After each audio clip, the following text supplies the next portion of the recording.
Jetzt bin ich gerade auf der Linzer Straße im 14. Bezirk, ja. Wir sind die Chicas gegangen, ja. Jetzt suche ich natürlich weiter und breit eine Trafik, also einen Tabakladen, wie die Piefke sagen, ja.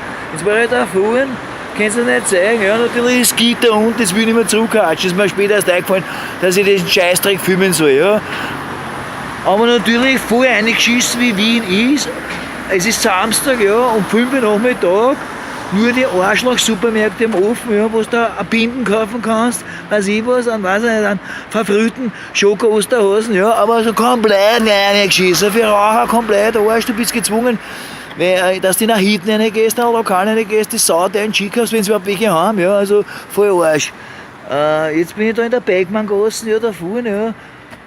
Und ein Haberer von mir, den besuche ich jetzt, der hat auch keine Chick daheim jetzt da. Und der Trottel schläft den ganzen Tag. Und ja, leider, geschissen da. Ne? Also mit anderen Worten, der 14. Bezirk ist genauso Arsch wie Otterkring, Hanoi ist 20. Bezirk.